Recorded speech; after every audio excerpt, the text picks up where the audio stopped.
So another aspect of modeling is going to be working with makeup artists or possibly not working with makeup artists. Either way, you need to be prepared.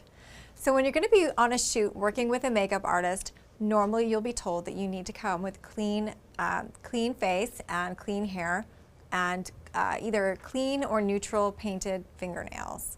Now that's only because they need a clean, fresh canvas to work with.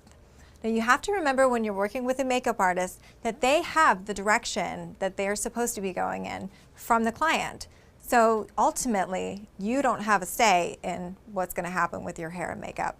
There could be several changes, could be just one look. You don't know, and honestly, it's not your job to know.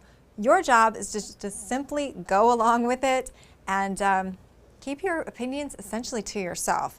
Now, a lot of models kind of get a little out of their lane with makeup artists because, quite frankly, we know what we like and how we wear our hair and makeup when we're not working.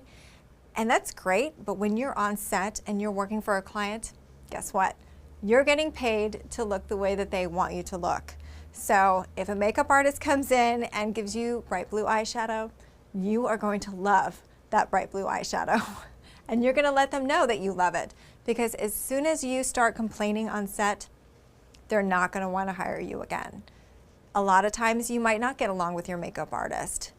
It's okay. You're not going to get along with everybody all the time. Again, part of your job is just to kind of go with whatever it is, and unless there's something serious, like a makeup artist is using brushes that aren't cleaned, you have to make sure that the makeup artist always has clean brushes and clean instruments when they're working with you.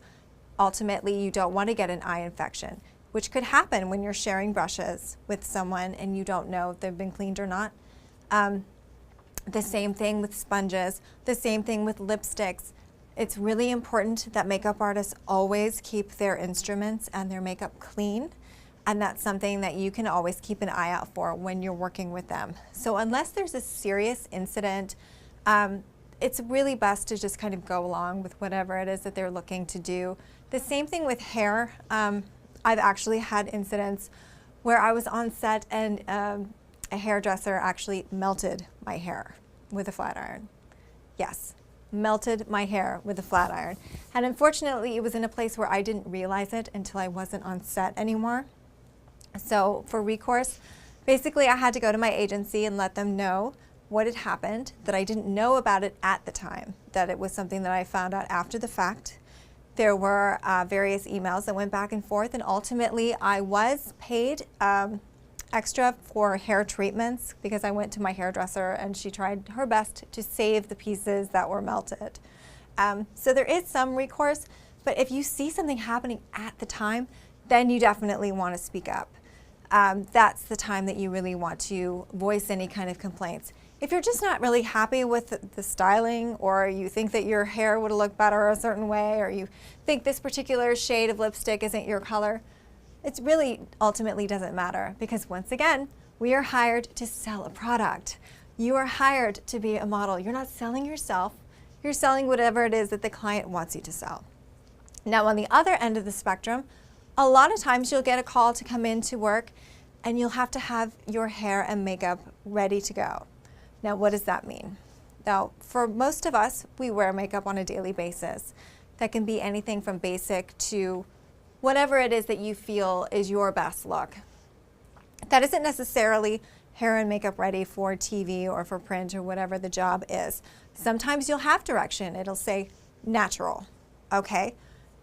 That's probably not going to be your heavy liners and your glitter eyeshadows. So these are things you want to keep in mind when doing your own makeup. I always suggest going to YouTube and watching a video. In fact, I have one I'd like to for you to watch right now. And this is actually a video tutorial by makeup artist Trish McEvoy. And I'm sending you to this video because it is the perfect natural look for makeup. And this is always a great base. So if you're asked to come in hair and makeup ready, your makeup can always be built upon. It's so much easier to add than it is to take away. So watch this video, and when you come back, we'll talk a little bit about it.